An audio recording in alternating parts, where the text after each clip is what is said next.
शिरडी साईं बाबा की जीवनी और चमत्कार। साईं बाबा, जिन्हें शिरडी के साईं बाबा भी कहते हैं, एक भारतीय आध्यात्मिक गुरु थे, जिनको उनके भक्त फकीर या सतगुरु कहकर बुलाते हैं। उनके भक्त हिंदू और मुस्लिम दोनों समुदायों के थे, जबकि वो स्वयं हिंदू थे। उन्होंने सच्चे सतगुरु या मुर्शिद की राह दिखाई और आध्यात्मिकता का पाठ पढ़ाया। साईं बाबा के चमत्कारों की वजह से दूर दूर से लोग मिलने आते थे और धीरे धीरे वो एक प्रसिद्ध संत के रूप में जाने जाने लगे। साईं बाबा को आज पूरे विश्व में पूजा जाता है और प्रतिदिन अनेकों लोग शिरडी के साईं बाबा मंदिर में उनके दर्शन करने आते हैं। नमस्कार दोस्तों, स्वागत है आप सभी का हमारे चैनल धार्मिक ज्ञान में, जिसमें हम सभी धर्मों की बहुत सारी रोचक और अलौकिक धार्मिक जानकारियाँ आप सभी तक बहुत ही अनोखे और मनमोहक तरीके से पहुंचाते हैं, जो आपको कहीं और नहीं मिलेंगी। इसीलिए हमारे चैनल को अभी सब्सक्राइब करें और इस वीडियो को आखिर तक जरूर देखें। तो दोस्तों, आइए शुरू करते हैं। शिरडी साईं बाबा का प्रारंभिक जीवन। साईं बाबा का जन्म 28 सितंबर 1835 को महाराष्ट्र के पथरी गांव में हुआ था।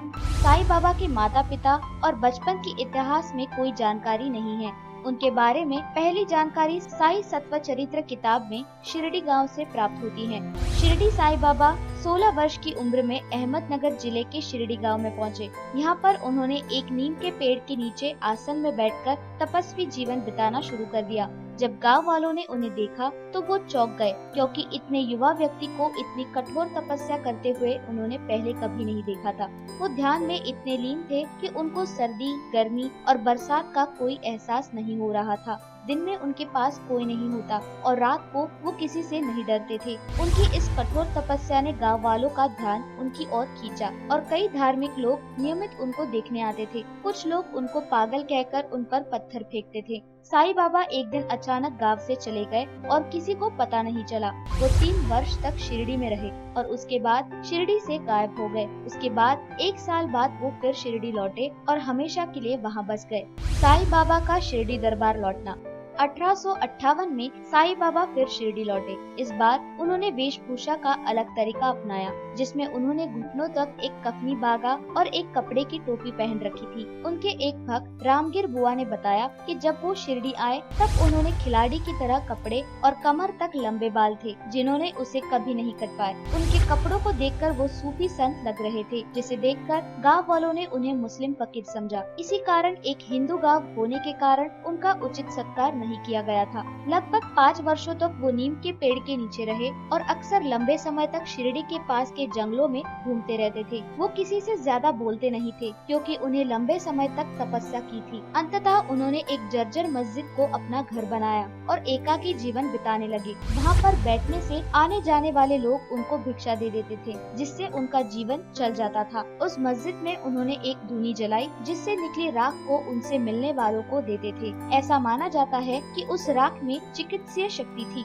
वो अब गांव वालों के लिए एक हकीम बन गए थे, जो राख से उनकी बीमारी दूर करते थे। साईं बाबा उनसे मिलने वालों को आध्यात्मिक शिक्षा भी देते थे और उन्हें पवित्र हिंदू ग्रंथों के साथ कुरान भी पढ़ने को कहते थे। वो ईश्वर के अटूट स्मरण के लिए, अपरिहार्यता के लिए प्रेरित करते थे और अक्सर गुप्त तरीकों यानी कि दृष्टांतों, प्रतीक और रूपक से खुद को व्यक्त करते थे। 1910 ईस्वी के बाद साईं बाबा की प्रसिद्धि मुंबई तक फैल गई। अनेक लोग उनसे मिलने आने लगे, क्योंकि उनके चमत्कारी तरीकों के कारण उन्हें संत मानते थे। शिरडी साईं बाबा ने सबका मालिक एक का नारा दिया था, जिससे हिंदू मुस्लिम सद्भाव बना रहे। उन्होंने अपने जीवन में हिंदू और मुस्लिम दोनों धर्मों का अनुसरण किया। वो अक्सर कहा करते थे, मुझ पर विश्वास करो, तुम्हारी प्रार्थना का उत्तर दिया जाएगा। वो हमेशा अपनी जबान पर अल्लाह मालिक बोलते रहते थे। शिरडी साईं बाबा ने अपने पीछे ना कोई आध्यात्मिक वारिस और ना कोई अनुयायी छोड़ा। इसके अलावा उन्होंने कई लोगों के अनुरोध के बावजूद किसी को दीक्षा दी। उनके कुछ अनुयायी अपने आध्यात्मिक पहचान की वजह से प्रसिद्ध हुए,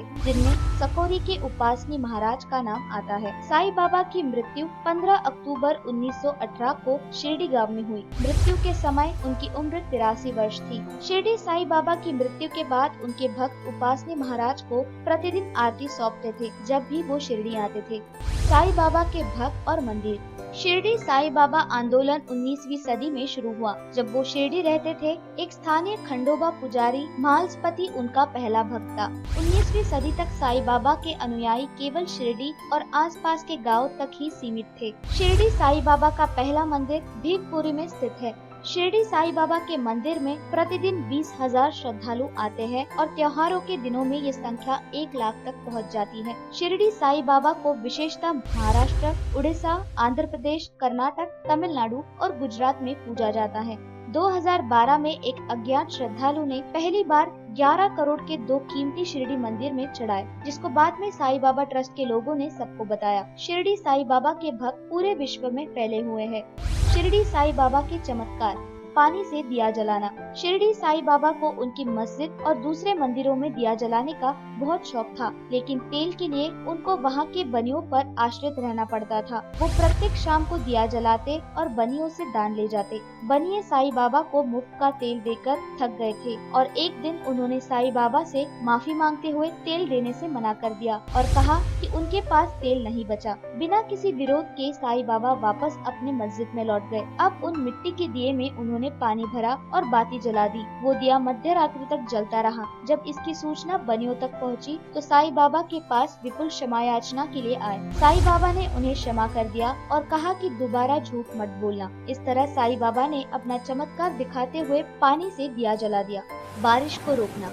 एक बार राय बहादुर नाम का व्यक्ति अपनी पत्नी के साथ साईं बाबा के दर्शन के लिए शिरडी आया। जैसे ही वो पति पत्नी बाबा के दर्शन कर वापस जाने लगे, मूसलाधार बारिश शुरू हो गई। जोरों से बिजलियां कड़कने लगी और तूफान चलने लगा। साईं बाबा ने प्रार्थना की, हे अल्लाह, बारिश को रोक दो, मेरे बच्चे घर जा रहे हैं, उन्हें शांति से घर जाने दो। उसके बाद बारिश बंद हो गई और वो पति पत्नी सुकुशल अपने घर पहुँच गए। डूबती बच्ची को बचाना। एक बार बाबू नामक व्यक्ति की 3 साल की बच्ची कुएं में गिर गई और डूबने लगी। जब गांव वाले कुएं के पास दौड़े, उन्होंने देखा बच्ची हवा में लटक रही थी, जैसे किसी अदृश्य हाथ ने उसे पकड़ रखा हो और उसे ऊपर तक खींच लिया। साईं बाबा को वो बच्ची बहुत प्यारी थी, जो अक्सर कहा करती थी, मैं बाबा की बहन हूँ। इस घटना के बाद गाँव वालों ने कहा, ये सब बाबा की लीला है। इसके अलावा इस चमत्कार को कोई और स्पष्टीकरण नहीं हुआ था। तो दोस्तों, ये थी शिरडी साईं बाबा की जीवनी और उनके द्वारा किए गए चमत्कार।